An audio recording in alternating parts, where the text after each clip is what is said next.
கருடா தமிழ் தொலைக்காட்சி நேயர்கள் அனைவருக்கும் அன்பு வணக்கம். இந்த வீடியோவுக்கு கீழே சப்ஸ்கிரைப்னு ஒரு பட்டன் இருக்குது, அதை ப்ரெஸ் பண்ணிக்கங்க. அது பக்கத்துலேயே ஒரு பெல் ஐக்கான் இருக்கும், அதையும் ப்ரெஸ் பண்ணிக்கங்க. அப்போ தான் நான் போடுற வீடியோஸ் எல்லாம் உங்களுக்கு உடனுக்குடனே வந்து சேரும். நாராயணி நமோஸ்துதே. மார்க்கண்டேய ऋषि गोत्र शेषाद्रि சிவானந்த பரமஹம்ச சிஷ்ய பாலசுப்ரமணிய பிரணமாமியம். இதுக்கு யாருன்றது சொல்லப்படுகிறது. பிறவி வரலேன்னு சொல்லும்போது சாகாமல் இருக்க முடியும். சாகா நிலை, சாகா வரம் தருகிறேன், சாகா நிலை அடையலாம் அப்படின்னு சொல்றது இந்த ஜென்மத்துக்கு இல்லை. இந்த ஜென்மம் அழிஞ்சிடும். அடுத்த ஜென்மம் பிறவி இல்லைன்னா சாக போறதில்லை. பிறவி எடுத்தாதானே சாக போறது. அப்போ பிறவியை எடுக்காத நிலையை உணர்த்தக்கூடியவர் இறைவனால அனுப்பப்பட்ட குருக்கள், குருமார்கள், சத்குரு வேற யாரும் இல்லை. இறைவனே எங்களை தேர்ந்தெடுப்பாங்க. தேர்ந்தெடுத்த இவருக்கு இந்த அறிவு கொடுக்கலாம் அப்படின்னு சொல்லி தேடிட்டு இருப்பாங்க. குருமார்கள் தேடிட்டு இருந்து இவருக்கு இது கொடுக்கலாம்னு சொல்லி கூப்பிட்டு அவருக்கு அந்த அறிவை கொடுத்து இந்த பிறவி கடலை, பவசாகரம் சொல்லக்கூடிய பிறவி கடலை நீந்தி கடந்து வருவதற்கு அருளை கொடுக்கிறார். 4 வேதம், 6 சாஸ்திரம், 18 புராணங்கள், 36 ராகங்கள், 64 கலை, 96 தத்துவத்துல எல்லாமே உலகமே அடங்கி போற இந்த அண்டத்துல இருக்கக்கூடிய உயிரினங்கள்ல மனிதன், இந்த மனித பிறவி எடுக்கிறதுக்கு 84 லட்சம் யோனி பேதத்துல கடந்து வந்ததான் இந்த மனித பிறவி எடுத்துக்கிறோம். இந்த மனித பிறவிலையும் மறுபடியும் 7 ஜென்மங்கள் எடுக்கணும். அந்த 7 ஜென்மத்திலையும் மறுபடியும் நழுவி போகாம, நழுவிலாம் மறுபடியும் முதலிருந்து வரணும். நழுவி போகாம இறைவனை அறிவதற்கு எங்களையும் உங்களையும் படைத்தவன் தெரிஞ்சுக்கணுங்க. நாங்க யாருன்னு சொன்னாலே படித்தவரை இறைவனை அறிவதற்கு முயற்சியாவது செய்தோம்னா அவரே சொல்லி கொடுத்துருவாங்க.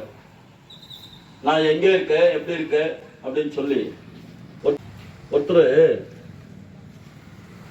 என்னோட நண்பர் வீட்டுக்கு போயிருந்தாரு. அவர் கொஞ்சம் அட்வான்ஸ் இருக்கக்கூடிய மனிதர். வீட்டில் வாஸ்து மீன் எல்லாம் வளர்த்துருந்தார். இவர் போனாரு, வாஸ்து மீனை பார்த்தாரு. ஒரு பெட்டி, கண்ணாடி பெட்டிக்குள்ள தண்ணீர் ரொப்பி வச்சு அதில் மீன் விளையாண்டு இருக்கு. அதை பார்த்துனே இருந்தாரு. பார்த்துனே இருந்த மனுஷன் வீட்டுக்கு தூங்கின கனவுல அந்த மீனே வந்தது. ஏதோ ஒன்று நினைச்சுட்டு இருந்தா அதே வருதும் இல்லையா, அது மேல வந்தது. அந்த மீன் பேசிச்சா, இந்த தண்ணின்னு சொல்றீங்களே, வாட்டர்ன்னு சொல்றீங்களே, அந்த தண்ணி எங்க இருக்கு? மீன் தண்ணி, அந்த தொட்டிக்குள்ள மீன் தண்ணீர் ரொப்பி வச்சிருக்கிறது. தொட்டிக்குள்ள இருக்கக்கூடிய மீன் தண்ணி எங்க இருக்குன்னு சொன்னா அதுக்கு என்ன பதில் சொல்றது? அதுதான் குருமார்கள் சில சிசைப்பிள்ளைகிட்ட சிக்கி திணறுவது இந்த மாதிரி நேரத்துல. அப்போ இவர் யோசிச்சார், செய்தாரு. அவருக்கு ஞாபகம் வந்ததான், ராமகிருஷ்ண பரமஹம்சர் அவருடைய சிசைப்பிள்ளைக்கு காளிகாம்பளை காமிக்கிறேன்னு சொன்னாராம்.